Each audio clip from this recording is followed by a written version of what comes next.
Assalamualaikum warahmatullahi wabarakatuh. Di sini kami kelompok 4 dari akuntansi 2023K akan menjelaskan atau mempresentasikan tentang akuntansi nilai saat ini.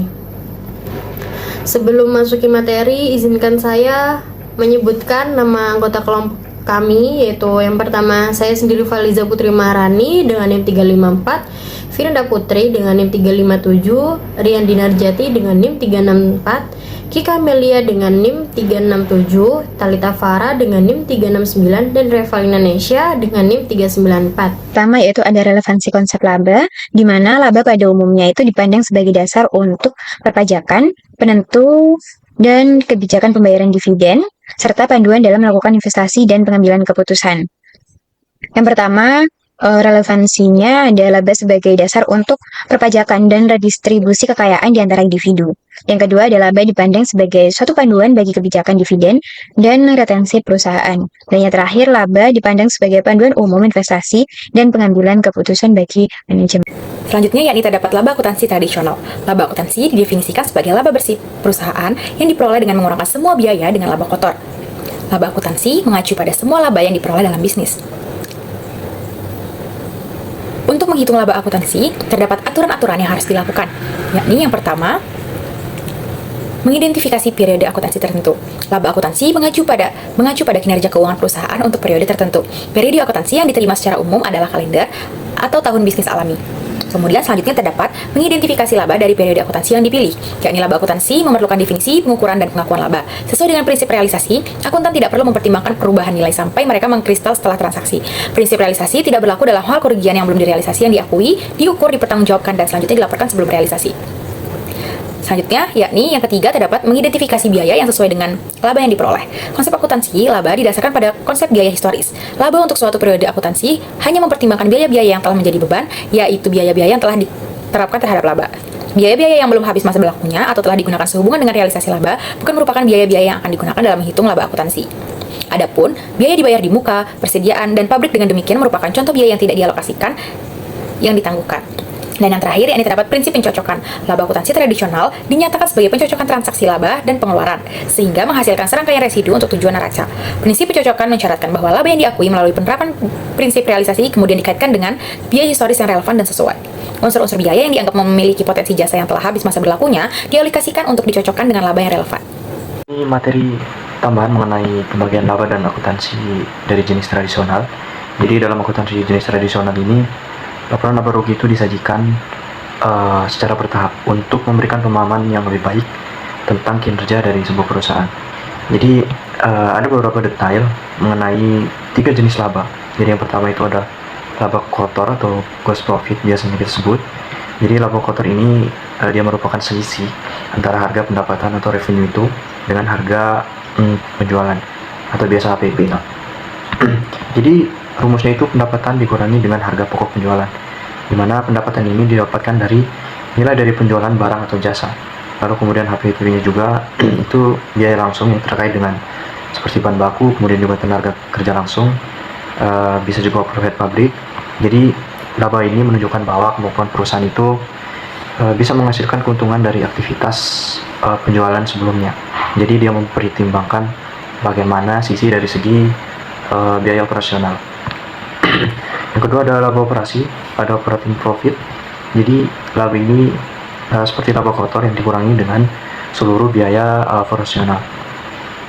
Jadi ada komponen di dalamnya. Yang pertama itu ada biaya penjualan, termasuk di dalamnya ada komisi, kemudian iklan, promosi, dan lain sebagainya. Jadi laba ini menunjukkan bahwa efektivitas dari operasional itu mampu menghasilkan keuntungan dari segi bisnis secara inti. Kemudian yang terakhir adalah laba bersih atau net profit. Jadi laba bersih ini dihasilkan dari hasil akhir setelah laba operasinya tadi dikurangi dengan biaya non operasional serta pajak tentunya. Jadi komponen yang dipertimbangkan itu ada beban bunga, kemudian juga kerugian atau keuntungan dari aktivitas non operasional seperti penjualan aset, investasi, dan lain sebagainya. Jadi keuntungan akhir yang tersedia itu ada pada penggeledahan saham yang nantinya harus diinvestasikan ke dalam lini bisnis.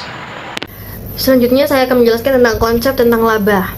Nah, Adam Smith adalah tokoh pertama yang mendefinisikan laba sebagai peningkatan kekayaan. Dan Marshall dan aliran klasik lainnya mengikuti pandangan Smith dan menerapkannya dalam praktik bisnis. Dalam pandangan ekonomi lainnya, von Boehm mengembangkan konsep laba non-monetary atau tidak hanya berupa uang, yaitu dibagi menjadi 3, yaitu laba psikis atau kenikmatan atau kepuasan dari mengkonsumsi barang atau jasa. Nah, yang kedua ada laba real atau keuntungan nyata dari peningkatan kepuasan hidup. Dan yang ketiga ada laba uang, jumlah uang yang diterima dan digunakan untuk konsumsi. Lalu menurut Fisher ini menilai laba real sebagai bentuk laba paling praktis dalam akuntansi karena langsung berkaitan dengan biaya hidup. Dan konsep dari Lindahl ini memandang laba sebagai bunga dari modal, yaitu peningkatan nilai barang modal dari waktu ke waktu. Ia juga membedakan bunga atau keuntungan modal dan konsumsi. Kelebihan yang tidak dikonsumsi disebut sebagai simpanan. Nah, formula yang Lindahl ini gunakan yaitu dengan rumus YE atau laba ekonomi sama dengan C plus buka kurung KT dikurangi KT minus 1. Nah, C sendiri itu konsumsi, KT itu modal pada periode T, KT-1 yaitu modal pada periode T-1. Baik, di sini saya akan menjelaskan mengenai konsep-konsep pemeliharaan modal. Konsep pemeliharaan modal mengandung arti bahwa laba diakui setelah modal telah terpelihara atau biaya telah tergantikan. Ada 4 konsep tentang pemeliharaan modal. Yang pertama yakni pemeliharaan uang, modal yang dapat diukur dalam satuan uang. Konsep ini mengandung arti bahwa modal finansial yang diinvestasikan atau direinvestasikan oleh pemilik telah terpelihara. Menurut konsep pemeliharaan uang, laba adalah sama dengan perubahan yang terjadi dalam aktiva bersih yang disesuaikan dengan transaksi-transaksi modal yang dinyatakan dalam satuan dolar. Yang kedua yakni pemeliharaan modal daya beli umum. Modal finansial yang diukur dalam satuan daya beli yang sama. Konsep ini mengandung arti bahwa daya beli dari modal finansial yang diinvestasikan atau direinvestasikan oleh pemilik telah terpelihara. Menurut konsep pemeliharaan uang, daya beli umum laba adalah sama dengan perubahan yang terjadi dalam aktiva bersih yang disesuaikan dengan transaksi-transaksi modal yang dinyatakan dalam satuan daya beli yang sama, yakni uang. Yang ketiga yakni pemeliharaan kapasitas produktif. Modal fisik yang diukur dalam satuan uang. Konsep ini mengandung arti bahwa kapasitas fisik dari perusahaan telah terpelihara. Dan yang terakhir yakni pemeliharaan kapasitas produktif. Modal fisik yang diukur dalam satuan daya beli yang sama. Konsep keempat dari pemeliharaan modal mengandung arti pemeliharaan kapasitas produktif fisik dari perusahaan yang diukur dalam satuan-satuan daya beli yang sama. Baik, di sini saya akan menjelaskan tentang konsep nilai saat ini. Konsep nilai saat ini itu terbagi menjadi 4. Yang pertama ada kapitalisasi.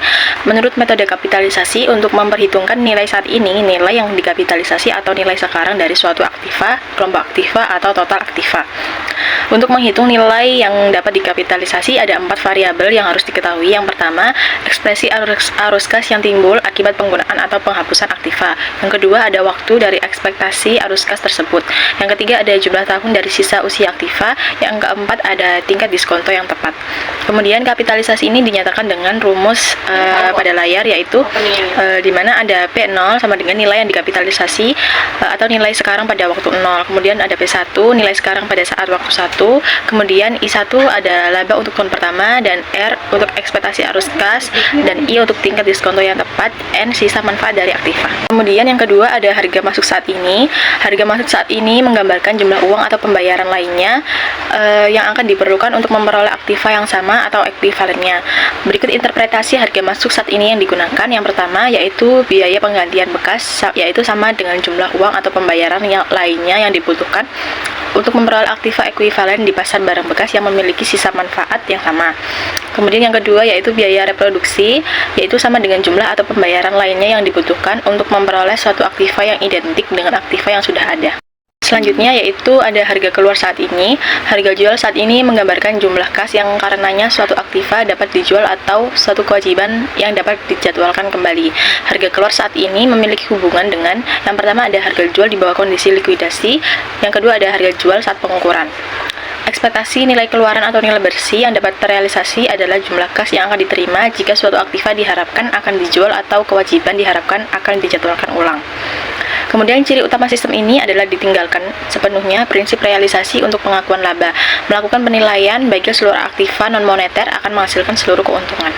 Kemudian yaitu ada kombinasi 3 nilai di atas. Ketiga metode di atas tadi akan dikelompokkan sebagai berikut. Yang pertama ada aktiva penting dan aktiva tidak penting. Perbedaan aktiva ini menggambarkan suatu modifikasi pada sistem berbasis harga masuk saat ini untuk mencerminkan realita ekonomi. Yang kedua, nilai bagi perusahaan. Aktiva dinilai pada jumlah yang menggambarkan biaya kesempatan bagi perusahaan, yaitu kerugian maksimum jika kehilangan aktiva. Yang ketiga ada usulan biaya penggantian dari SEC atau Securities and Exchange Commission, yaitu jumlah terkecil yang harus dibayarkan dalam proses operasi bisnis normal. Yang keempat ada kombinasi nilai yang mencoba untuk menghindari beberapa kelemahan oleh harga keluar saat ini, harga masuk saat ini, dan kapitalisasi. Kemudian yang kelima ada konsep laba usaha. Laba usaha ini terdiri dari laba operasional, realisasi dan akrual, kemudian keuntungan kepemilikan dan keuntungan dan kerugian yang belum terrealisasi. Sekian presentasi dari kelompok kami, kurang lebihnya mohon maaf dan terima kasih atas perhatiannya. Wassalamualaikum warahmatullahi wabarakatuh.